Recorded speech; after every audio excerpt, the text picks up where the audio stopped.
और यहाँ हमारे शंकर भाई मुरली सुना रहे हैं। 13 तारीख की मुरली। मीठे बच्चे, बाप जो है जैसा है तुम बच्चों में भी नंबरवार पहचानते हैं। अगर सब पहचान लें तो बहुत भीड़ मच जाए। आज का प्रश्न है, चारों ओर प्रत्यक्षता का आवाज़ कब फैलेगा? उत्तर, जब मनुष्यों को पता पड़ेगा कि स्वयं भगवान इस पुरानी दुनिया का विनाश करा के नई दुनिया की स्थापना कर रहे हैं।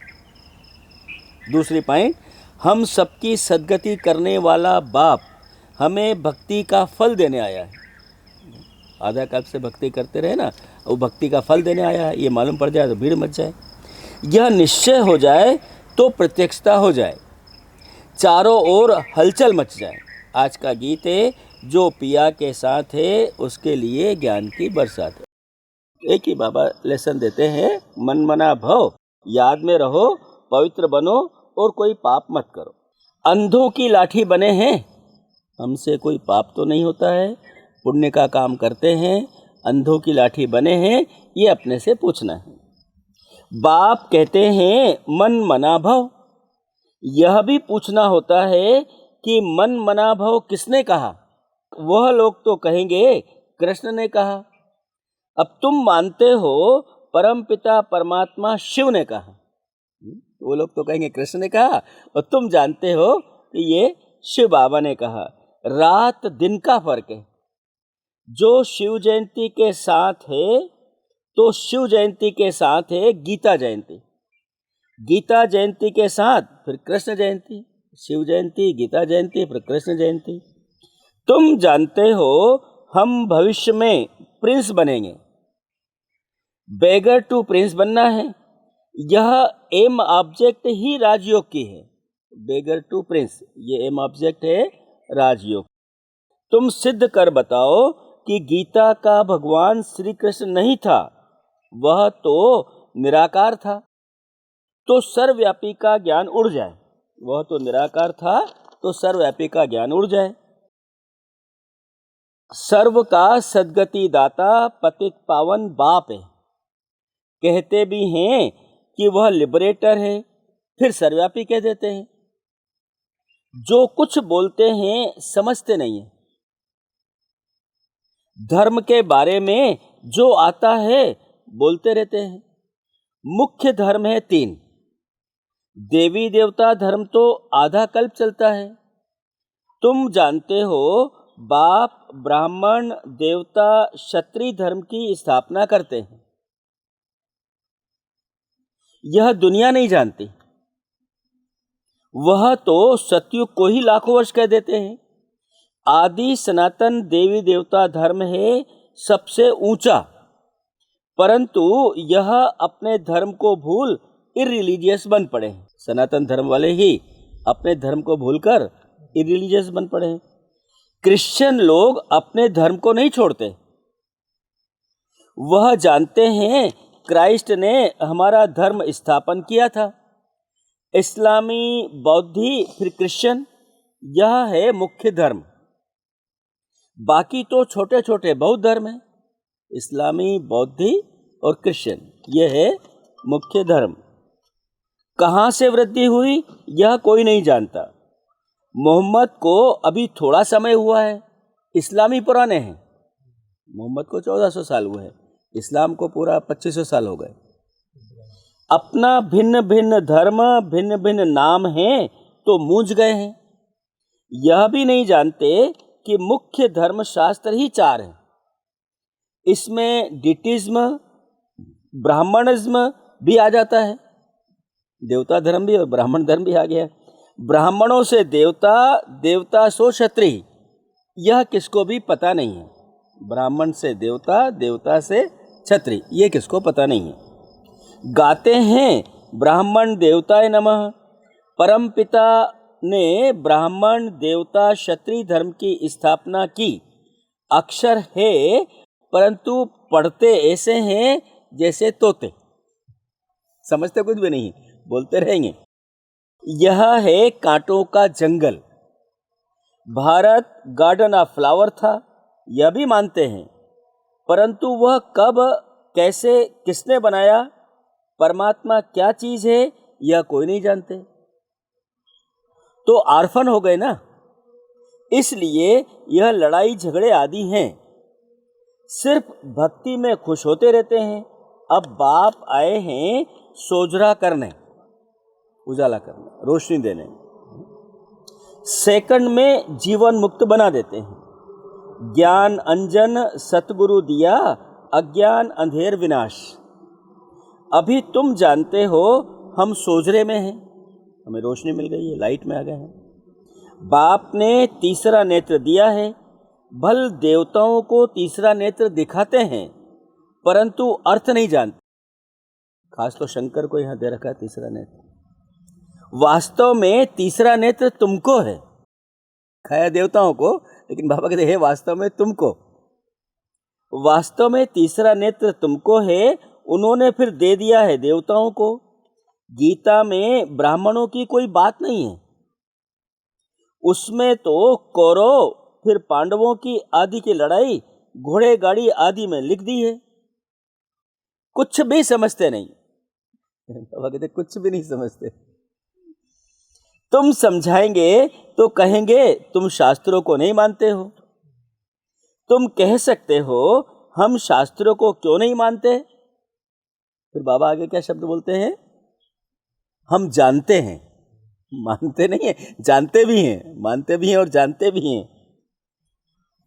यह सब भक्ति मार्ग की सामग्री है। जानते क्या है, ये सब भक्ति मार्ग की सामग्री है। गाया हुआ है ज्ञान और भक्ति। जब रावण राज्य होता है तब भक्ति शुरू होती है। भारतवासी वाम मार्ग में जाकर धर्म भ्रष्ट और कर्म भ्रष्ट बन जाते हैं, इसलिए अब हिंदू कहला दिया है। पतित बन गए हैं। पतित किसने बनाया, रावण ने। रावण को जलाते भी हैं, समझते हैं यह परंपरा से चला आता है, परंतु सतयुग में तो रावण राज्य ही नहीं था, कुछ भी समझते नहीं है। माया बिल्कुल ही पत्थर बुद्धि बना देती, पत्थर से पारस बाप ही बनाते हैं। जब आयरन एज में आए तब तो आकर गोल्डन एज स्थापन करें। बाप समझाते हैं फिर भी बड़ा मुश्किल किसकी बुद्धि में बैठता है। भगवान समझाते हैं तो भी मुश्किल किसकी बुद्धि में बैठता है। तुम कुमारियों की अब सगाई होती है, हम सब कुमारी हैं, तुमको पटरानी बनाते हैं, तुमको भगाया, अर्थात तुम आत्माओं को कहते हैं तुम मेरे थे फिर तुम मुझे भूल गए हो। हम सब आत्मा है ना, सजनिया बाबा की। देह अभिमानी बन माया के बन गए हो। बाकी भगाने आदि की तो बात ही नहीं है। माम एकम याद करो, याद की ही मेहनत है। बहुत देह अभिमान में आकर विकर्म करते रहते हैं। बाप जानते हैं यह आत्मा मुझे याद ही नहीं करती है। बाप जानते हैं ये आत्मा मुझे याद ही नहीं करती है। कमाल है बाबा की। देह अभिमान में आकर बहुत पाप करते हैं तो पाप का घड़ा 100 गुना भर जाता है। देह अभिमान में आकर बहुत पाप करते हैं तो पाप का घड़ा 100 गुना भर जाता है। औरों को रास्ता बताने के बदले खुद ही भूल जाते हैं और ही जास्ती दुर्गति को पा लेते हैं। बड़ी ऊंची मंजिल है, चढ़े तो चाखे बैकुंठ रस, गिरे तो चकनाचूर। यह राजाई स्थापन हो रही है, इसमें फर्क देखो कितना पड़ जाता है। कहाँ तो राजाई और कहाँ चकनाचूर। कोई तो पढ़कर आसमान में चढ़ जाते हैं और कोई पट में पड़ जाते हैं। बुद्धि डल होती है तो पढ़ नहीं सकते। कोई कहते हैं बाबा हम किसको समझा नहीं सकते। कहता हूँ अच्छा, फिर बाबा कहते हैं कहता हूँ अच्छा, सिर्फ अपने को आत्मा समझो, मुझ बाप को याद करो तो मैं तुमको सुख दूंगा। समझा नहीं सकते हो तो चलो अपने को आत्मा समझ के बाबा को याद करो तो बाबा कहते मैं बहुत सुख दूंगा, परंतु याद ही नहीं करते। याद करें तो औरों को भी याद दिलाते रहें। याद करने वाले की निशानी क्या है? उसको देखते से दूसरों को भी याद आ जाएगी। बाप को याद करें तो पाप नष्ट हो जाए। उनकी याद बिगर तुम सुख धाम में जा नहीं सकते हो। 21 जन्मों का वर्षा निराकार बाप से मिल सकता है। 21 जन्मों का वर्षा निराकार बाप से मिल सकता है। बाकी तो सब अल्पकाल का सुख देने वाले हैं। कोई को रिद्धि सिद्धि से बच्चा मिल गया, वह आशीर्वाद से लॉटरी मिल गई तो बस विश्वास बैठ जाएगा।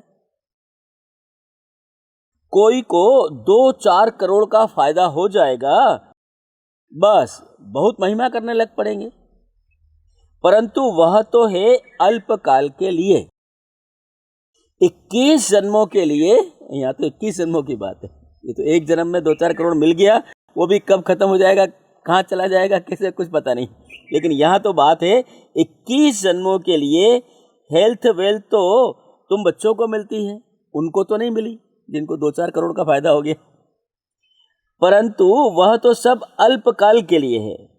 मनुष्य नहीं जानते, दोष भी नहीं दे सकते, अल्पकाल के सुख में ही खुश हो जाते हैं। बाप तुम बच्चों को राजयोग सिखलाकर स्वर्ग की बादशाही देते हैं। कितना सहज है। कोई तो बिल्कुल समझा नहीं सकते, कोई समझते भी हैं, परंतु योग पूरा न होने के कारण कोई को तीर नहीं लगता। देह अभिमान में आने से कुछ न कुछ पाप होते रहते हैं। योग ही मुख्य है। तुम योग बल से विश्व की बादशाही लेते हो। प्राचीन योग भगवान ने सिखाया था, न कि श्री कृष्ण ने। प्राचीन योग भगवान ने सिखाया था, न कि श्री कृष्ण ने। याद की यात्रा बड़ी अच्छी है। तुम ड्रामा देखकर आओ तो बुद्धि में सारा सामने आ जाएगा ना। कोई को बताने में टाइम लगेगा, फटाफट बताएंगे। यह भी ऐसे है। कितना सहज बाबा कर दे। यह भी ऐसे है। बीज और झाड़, यह चक्र बड़ा क्लियर है। शांति धाम, सुख धाम, दुख धाम सेकंड का काम है ना। परंतु याद भी तो रहे ना। मुख्य बात है बाप का परिचय। बाप कहते हैं मेरे को याद करने से तुम सब कुछ जान जाओगे। अच्छा, शिव बाबा तुम बच्चों को याद करते हैं, ब्रह्मा बाबा याद नहीं करते हैं। शिव बाबा जानते हैं हमारे सपूत बच्चे कौन कौन हैं। सर्विसेबल सपूत बच्चों को तो याद करते हैं। यह थोड़े किसको याद करेंगे। ब्रह्मा भी तो ज्यादा याद करता है ना बच्चों को। बाबा कहते हैं, शिव बाबा कहते हैं ये याद नहीं करेंगे। इनकी आत्मा को तो डायरेक्शन है, माँ में कम याद करो। ब्रह्मा की आत्मा को भी डायरेक्शन है, तुम शिव बाबा को याद करो। अच्छा, बीच में बाबा ने एक पॉइंट सुना थी। अच्छा, मीठे मीठे सिक लिदे बच्चों प्रति मात पिता बाप दादा का याद प्यार और गुड मॉर्निंग। रूहानी बाप की रूहानी बच्चों प्रति रूहानी बच्चों को नमस्ते। धारणा के लिए मुख्य सार है, पहला, तकदीरवान बनने के लिए एक बाप से सच्चा सच्चा लव रखना है। तकदीरवान बनने के लिए एक बाप से सच्चा सच्चा लव रखना है। लव रखना माने, देखो लव रखने का बाबा ने मतलब बता दिया। लव रखना माना कदम कदम एक की ही श्रीमत पर चलते रहना। दूसरी पॉइंट, रोज पुण्य का काम अवश्य करना है। रोज पुण्य का काम अवश्य करना है। सबसे बड़ा पुण्य है सबको बाप का परिचय देना, बाप को याद करना और सबको बाप की याद दिलाना। सबसे बड़ा पुण्य का काम कौन सा है? बाप का परिचय देना, बाप को याद करना और सबको बाप की याद दिलाना। आज का वरदान है, स्थूल कार्य करते भी मनसा द्वारा विश्व परिवर्तन की सेवा करने वाली जिम्मेवार आत्मा भव। स्थूल कार्य करते भी मनसा द्वारा विश्व परिवर्तन की सेवा करने वाली जिम्मेवार आत्मा भव। अभी योद्धा बनने के बजाय निरंतर योगी बनो। आज हमारे साथ बने हुए हैं शंकर भाई। आज आपका मुरली सुना। वास्तव में मुरलीधर शिव निराकार शिव उनका ही यादगार है। और शंकर भाई की एक विशेषता है कि आप जब शांति वन में आते हैं तो ज्ञानामृत प्रेस देखते हैं और ज्ञानामृत सेकंड फ्लोर में उनकी आवाज़ जो है बहुत बुलंद है। वो जो मुरली पढ़ते हैं निर्वैर भाई जहाँ रहते हैं, समझिए 100 मीटर दूरी उनकी आवाज़ जाती है और बिना कोई स्पीकर का। इतना नशा कहाँ से लेके आते हैं, आज हम जानेंगे हमारे शंकर भाई जी से। जैसा है नाम वैसा काम। शंकर भाई ओम शांति। ओम शांति।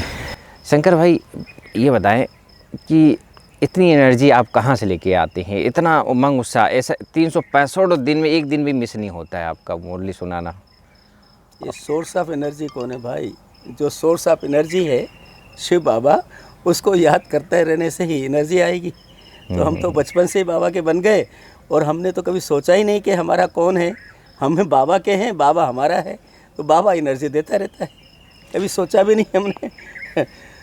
दोस्तों वास्तव में शंकर भाई एक टीचर है और उस स्कूल के शायद डायरेक्टर भी हैं। तो इतने निरहंकारी होकर भी इन्होंने 30 साल पहले यहाँ पर अपने आप को समर्पित किया और संपूर्ण रूप से बाबा तन मन धन समय श्वास संकल्प से समर्पित होकर अपनी ईश्वरीय निरहंकारी रूप से सेवा कर रहे हैं।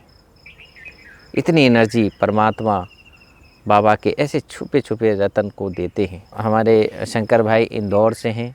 इंदौर में ही उज्जैन में इनका बहुत बड़ा स्कूल है। और शंकर भाई जब आप यहाँ ब्रह्मा कुमारी के संपर्क में आए तो विशेष आपको क्या चीज़ अच्छा लगा, आप इस ब्रह्मा कुमारी से कनेक्ट हो गए? हम लोग बचपन में बहुत फैशनेबल थे। ये चाहते थे कि सारी दुनिया हमारे ऊपर आकर्षित हो जाए, इतनी फैशन करते थे। जीन्स पैंट वगैरह पहना, ये सब। जीन्स तो बहुत नई बात थी हमारे ज़माने में। तो देवानंद और राजेंद्र कुमार और दिलीप कुमार थे, तो हम पूरी उसकी नकल करते थे और हम चाहते थे दिलीप कुमार से ज़्यादा हम अच्छे हैं और इतना हमसे दुनिया आकर्षित हो जाए। लेकिन जैसे ही हम ब्रह्मा कुमारी आश्रम में गए तो वहाँ एक ओम प्रकाश जी को देखा, जो हमारे डायरेक्टर थे इंदौर जोन के।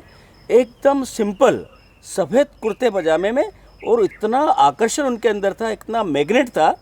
तो वहाँ देख के हमारी सारी फैशन ख़त्म हो गई। एक मैग्नेट, एक आध्यात्मिक पावर, इतनी शक्ति उसके अंदर थी, इतना आकर्षण था। हम सोचते थे कि दुनिया, हम इतने फैशन करके दुनिया आकर्षित कर लेंगे, और वो देखा आदमी सिंपल, वो इतना मोटा लेंस था उस ज़माने में उनको चश्मे का, और ढीला ढीला पजामा पहन रखा है, और इतना आकर्षित कशिश थी इसके अंदर। तो हमारा सारा फैशन, सारा जीवन उसको देखते से ही बदल गया। ओम प्रकाश भाई जी। ओम प्रकाश भाई को कब उनके व्यक्तित्व में 69 में कल देखा कि ये भाई देखो ये क्या व्यक्तित्व है। हम जो चाहते थे ना, अंदर में क्या ख्वाहिश थी कि सब हमारे से आकर्षित हो, हम ही है बस, दुनिया के अंदर कोई है ही नहीं। तो 69 में जब आप ज्ञान में आए तो उसके बाद आपका जो 69 में हम होलकर साइंस कॉलेज में पढ़ते थे, तो वहाँ से हम प्रदर्शनी लगी थी यहाँ गांधी हॉल के अंदर। फर्स्ट प्रदर्शनी लगी थी बाबा के अव्यक्त होने के बाद में 23 फरवरी 1969 को गांधी हॉल इंदौर के अंदर। वहाँ पढ़ते थे इंदौर में, घर तो उज्जैन में था लेकिन पढ़ने गए थे इंदौर में। तब से हम इस संपर्क में आए, प्रदर्शनी देखी। फिर बीच में थोड़ा सा परीक्षा का टाइम था, फरवरी मार्च, उस समय परीक्षा का टाइम था, तो बीच में मिस हो गया। फिर अगस्त से कंटिन्यू हुआ, 69 से आप कंटिन्यू, अगस्त से कंटिन्यू। और माउंट आबू आप कैसे आना हुआ?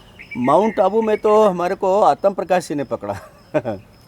आत्म प्रकाश भाई, उनके पास पहले कोई हैंड्स आए थे इंदौर के, हीरा को तराश दिया। इंदौर के कोई आए थे, तो वो थोड़ा डिस्टर्ब होते थे, मैंने ठीक से सेवा नहीं कर पा रहे थे। तो हम ओम प्रकाश भाई जी के कमरे में बैठे हुए थे विशाल भवन में, ऊपर पांडा भवन में। तो आत्म भाई ने कहा, क्या ओम प्रकाश तुमने कैसा भाई दिया? एक विनय भाई करके आए थे पहले, क्या भाई दिया, रोज़ झगड़े होते हैं।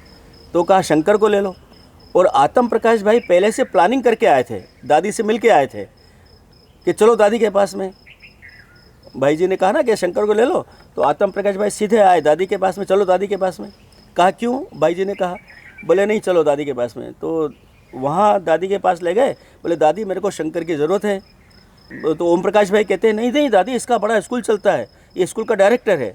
तो दादी ने कहा ओम प्रकाश तुम चुप रहो, शंकर के टेबल पे फ़ोन रहेगा, ये 20 दिन यहाँ रहेगा, 10 दिन घर पे जाएगा, ये छुट्टी है इसको, जब आए जाए कुछ भी करे, इसका स्कूल भी चलता रहेगा और बाबा की यहाँ सेवा भी करती रहेगी। बड़ी दादी ने तो छुट्टी अब बड़ी दादी प्रकाशमणि ने उसी दिन फर्स्ट डे समर्पण 2 सूटकेस भर के मेरे को कपड़े दिए। उस समय जो ये लंदन का स्वेटर है सांकल वाला, गरम गरम शाले 2-4 ऐसे पूरे एक में कपड़े भरे हुए थे और एक में ये सारे गरम कपड़े भरे हुए थे। 2 सूटकेस भर के फर्स्ट डे मेरे को समर्पण किया। तब से आज तक मैं समर्पित हूँ। कब की बात है ये बात है 94-95 के लगभग। 94-95 की बात। तब से आप पांडव भवन मैंने चलते आता आ जाता रहे। रहा, मैं चलता रहा बीच में, तो फिर अभी 10 साल से फिर कंटिन्यू इधर ज़्यादा हो गया।